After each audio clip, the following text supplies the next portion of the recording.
I'm Shelley Turner with the Builderall team.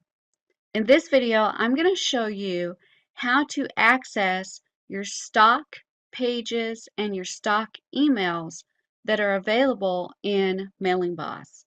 As you can see, I'm logged into my Mailing Boss dashboard, and I'm going to go to the top menu, and I'm going to go to Lists, and then I'm going to click the word Lists. Now I need to choose the subscriber list that I'm going to work with. So I'm going to work with subscriber list B, and I'm going to go ahead and click the overview button and access the information that's available for subscriber list B. So when I do that, I have an area right here that's labeled pages. And I'm going to go ahead and click that word pages, and it's going to take me to all of the stock pages and stock emails that are available inside the subscriber list. And that includes a subscribe form page, a pending subscribe page, a subscription confirmed page, an update profile page, an unsubscribe form page, an unsubscribe confirmation page, and a subscription confirmed approval page. The emails that are available are the subscribe confirm email, the unsubscribe confirm email, the welcome email, which you can turn off in the subscription update settings, and the subscription confirmed approval email. Now let's talk about how we can edit these. You can make them look more like your website. Looking at pages, let's take this first page, the subscribe form page. If I click on that, it takes me to the subscribe form page template. And in here, I can choose to change the settings and change the content. The most important thing to remember about this page is to be careful with these tags. These tags are here for a reason. What this is going to do, it looks kind of weird because it's got brackets around it, but what it's going to do is it's going to take the list name and automatically put that in the email for you. You don't have to type that list name in. The same thing with the list fields. No matter what list fields you have for this subscription list, it will list all of them and make a form for you. And then at the end of that form, it will create a submit button.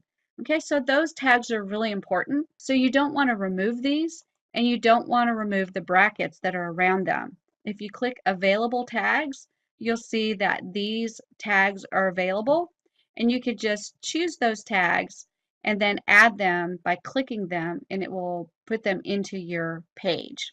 The next thing you can do is go to the left-hand side and use any of these elements to add content to this page. So if you wanted to add a text element, you could grab this element here and drag it over to your page and drop it wherever you wanted to drop it. And if you'll see, there's a gray line that appears that tells you where it will land on your page.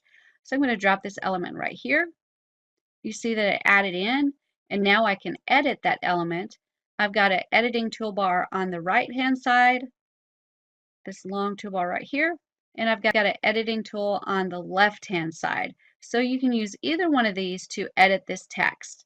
And again, you've still got your tags that are inside this page. You can also click here, put an enter, and put these tags on different lines if you want to. There's a lot that you can do with this page to make it more like your website, editing your page. So that's how you edit your page. When you're finished, you can do a preview, or you could go down and click Save and Next, or you could go to some advanced settings.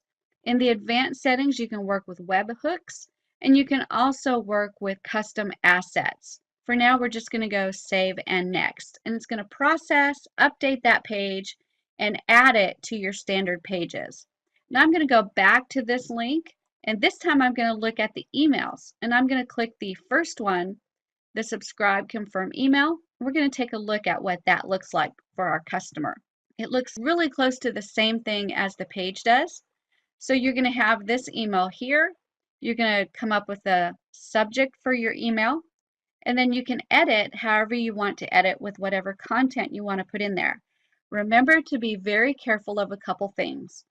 First of all, you need to make sure that this link stays in here.